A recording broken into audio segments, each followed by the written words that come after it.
नमस्कार दोस्तों, स्वागत है आप सभी का ऑल एग्जाम गाइड गुरु पर। दोस्तों, इस वीडियो में हम आपके लिए हिस्ट्री के टॉप 100 इंपॉर्टेंट क्वेश्चंस लेकर आए हैं। वीडियो फ्री है, पूरा देखिए, चेक करिए कितने क्वेश्चंस आपसे बनते हैं। इंपॉर्टेंट प्रश्न है, एग्जाम में पूछे हुए। तो चलिए शुरू करते हैं। वीडियो हर एग्जाम के लिए इंपॉर्टेंट है, अपने दोस्तों को ज़रूर शेयर करिएगा। ऋग्वैदिक काल किसे कहा जाता है? तो 1000 ईसा पूर्व से 6 ईसा पूर्व तक का जो समय है वो ऋग्वैदिक काल कहलाता है। आर्य शब्द का शाब्दिक अर्थ क्या है? तो आर्य शब्द का शाब्दिक अर्थ श्रेष्ठ या कुलीन होता है। किस नस्लीय फसल का ज्ञान वैदिक काल के लोगों को नहीं था? तो तंबाकू का ज्ञान वैदिक काल के लोगों को नहीं था। उत्तर वैदिक काल के देव विरोधी और ब्राह्मण विरोधी धार्मिक शिक्षक को किस नाम से जाना जाता था? तो उत्तर वैदिक काल के देव विरोधी और ब्राह्मण विरोधी धार्मिक शिक्षकों को श्रमण के नाम से जाना जाता था। वैदिक गणित का मुख्य अंग क्या है? तो शुल्ब सूत्र वैदिक गणित का मुख्य अंग है। किस वेद में प्राचीन वैदिक युग की संस्कृति के बारे में सूचना दी गई है? तो ऋग्वेद में प्राचीन वैदिक युग की संस्कृति के बारे में सूचना दी गई है। उत्तर वैदिक काल में लिखे गए ग्रंथों का सही क्रम क्या था? तो उत्तर वैदिक काल में लिखे गए ग्रंथों का सही क्रम सबसे पहले वेद, फिर ब्राह्मण, फिर आरण्यक और फिर उपनिषद लिखे गए थे। वेदों की संख्या कितनी है? तो वेदों की संख्या 4 है। कौन से 3 वेद संयुक्त रूप से वेद त्रयी कहलाते हैं? तो यजुर्वेद, ऋग्वेद और सामवेद त्रयी वेद कहलाते हैं। भारत के राज चिन्ह में शामिल सत्यमेव जयते किस उपनिषद से लिया गया है? तो भारत के राज के चिन्ह में शामिल सत्यमेव जयते मुंडकोपनिषद से लिया गया है। ऋग्वैदिक काल में आर्यों का मुख्य व्यवसाय क्या था? तो ऋग्वैदिक काल में आर्यों का मुख्य व्यवसाय उनका उद्योग ही एक प्रकार से व्यवसाय था। राइट आंसर हो जाएगा। भारतीय संगीत का आदि ग्रंथ किसे कहते हैं? तो सामवेद को भारतीय संगीत का आदि ग्रंथ कहते हैं। भारतीय इतिहास के प्रथम विधि निर्माता कौन थे? तो महाराज मनु भारतीय इतिहास के प्रथम विधि निर्माता थे। कृष्ण भक्ति का प्रथम और प्रधान ग्रंथ क्या है? तो कृष्ण भक्ति का प्रथम और प्रधान ग्रंथ भगवद गीता है। ऋग्वेद में संपत्ति का प्रमुख रूप क्या है? तो ऋग्वेद में संपत्ति का प्रमुख रूप गोधन है। ऋग्वेद के किस मंडल में शूद्र का उल्लेख पहली बार किया गया है? तो 10वें मंडल में शूद्र का उल्लेख पहली बार किया गया है। पुराणों की संख्या कितनी है? तो पुराणों की संख्या 18 है। वैदिक धर्म में किसकी समृद्धि के लिए उपासना की जाती थी? तो वैदिक धर्म में प्रकृति की समृद्धि के लिए प्रकृति की उपासना की जाती थी। किस देवता के लिए ऋग्वेद में पुरंदर शब्द का प्रयोग किया गया है? तो इंद्र देवता के लिए ऋग्वेद में पुरंदर शब्द का प्रयोग किया गया है। किस विषय से संबंधित शुल्ब सूत्र पुस्तक है? तो शुल्ब सूत्र जो है ज्यामिति से संबंधित पुस्तक है। अस्तोमा सद्गमय कहाँ से लिया गया है? तो ऋग्वेद से अस्तोमा सद्गमय लिया गया है। आर्य भारत में कहाँ से आए और सर्वप्रथम कहाँ बसे थे? तो आर्य भारत में मध्य एशिया से आए और पंजाब में बसे थे। अपौरुषेय वेदों को क्यों कहा गया है? क्योंकि वेदों की रचना देवताओं द्वारा की गई है, इसीलिए वेद अपौरुषेय हैं। वैशेषिक दर्शन के प्रतिपादक कौन है? तो उलूक कणाद वैशेषिक दर्शन के प्रतिपादक हैं। पूर्व वैदिक संस्कृति का काल किसे कहा जाता है? तो 1500 से 1000 ईसा पूर्व वैदिक संस्कृति का काल कहलाता है। मीमांसा या पूर्व मीमांसा दर्शन के प्रतिपादक कौन है? तो जैमिनी मीमांसा या पूर्व मीमांसा दर्शन के प्रतिपादक हैं। वेदांत या उत्तर मीमांसा दर्शन के प्रतिपादक का क्या नाम है? तो वेदांत या उत्तर मीमांसा दर्शन के प्रतिपादक हैं बादरायण। ऋग्वेद का कौन सा मंडल सोम को समर्पित है? तो 9वां मंडल सोम को समर्पित है। प्रसिद्ध 10 राजाओं का युद्ध किस नदी के तट पर लड़ा गया था? तो परुष्णी नदी के तट पर दसराज युद्ध हुआ था।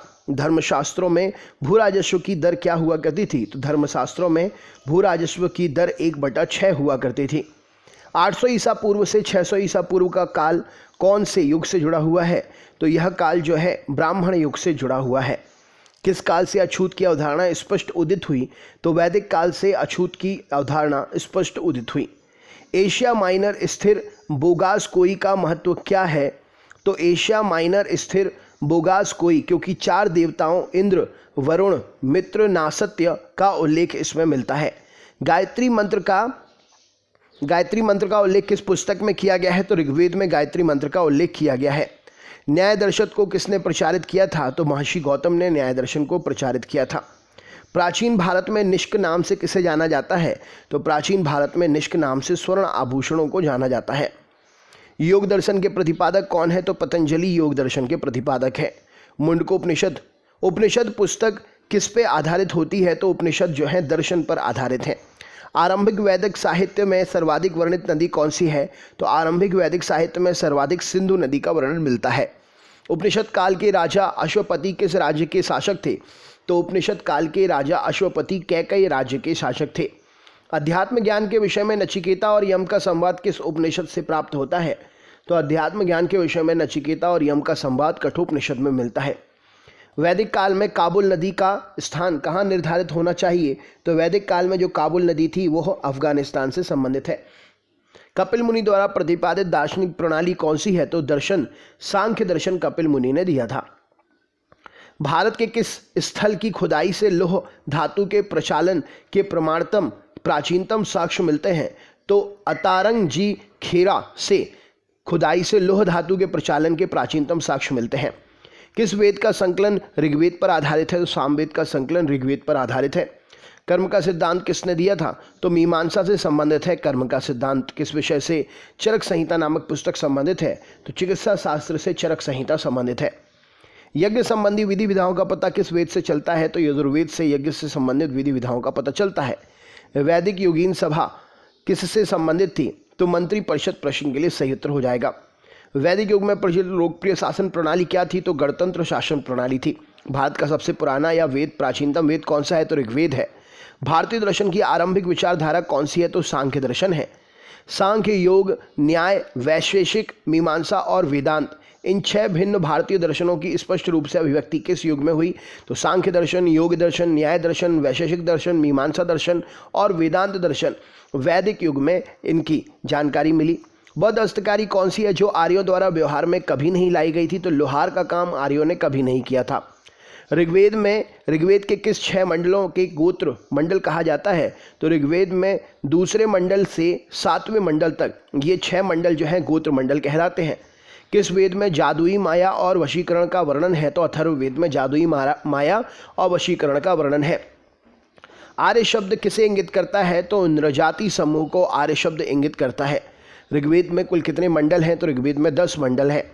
आर्य भारत में कहाँ से आए थे? तो मध्य एशिया से आए थे। कौन सा वेद गद्य रूप में भी रचित है? तो यजुर्वेद गद्य रूप में भी रचित है। सभा और समिति प्रजापति की 2 पुत्रियां थी, ये कहाँ पर पता चलता है? तो अथर्ववेद में ये उल्लेख पता चलता है।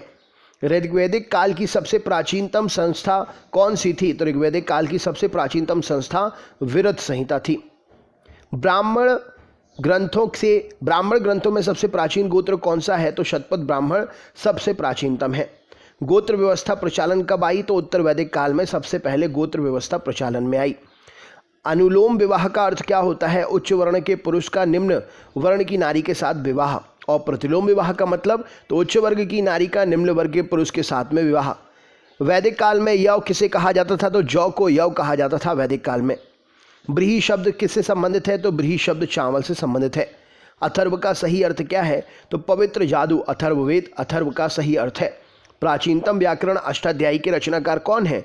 तो पाणिनि अष्टाध्यायी के रचनाकार हैं। वैदिक काल में कौन सी स्मृति प्राचीनतम है? तो मनु स्मृति वैदिक काल की प्राचीनतम है।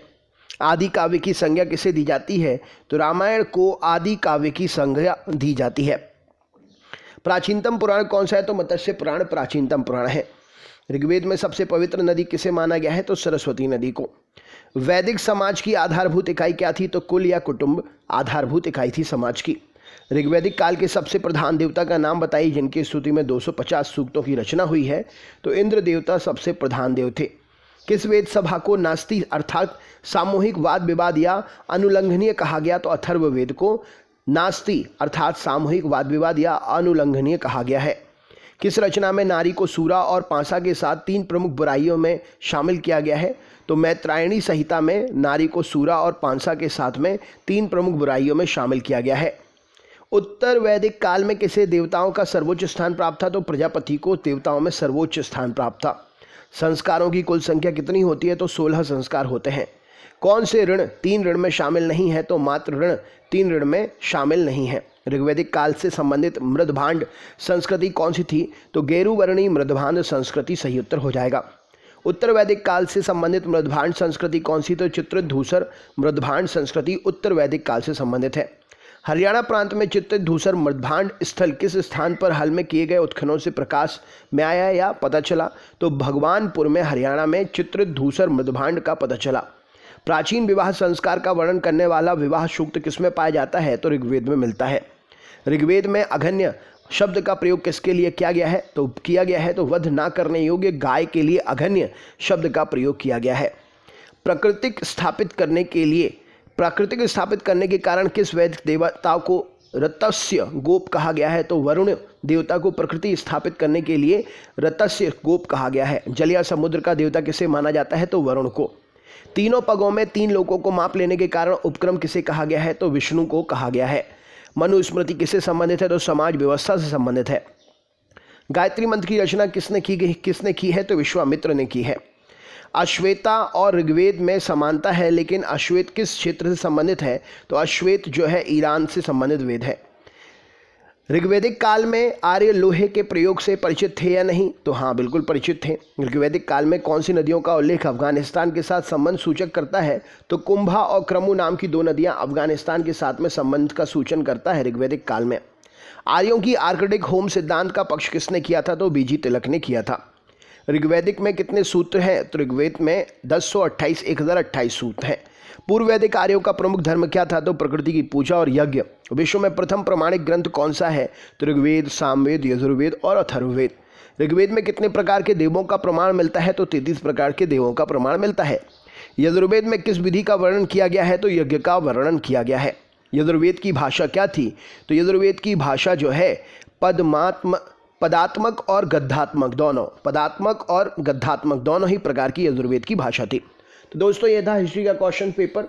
वीडियो के डिस्क्रिप्शन बॉक्स में PDF भी दे रहा हूँ, लिंक पर क्लिक करके ले लीजिएगा। अगर आप चैनल पर नए हैं तो सब्सक्राइब करके बेल आइकन ऑन कर लीजिएगा, जिससे आगे आने वाले वीडियोस के नोटिफिकेशंस आपको मिल सके। तो चलिए दोस्तों, मिलते हैं अगले वीडियो में। बहुत बहुत धन्यवाद। आपका दिन शुभ हो।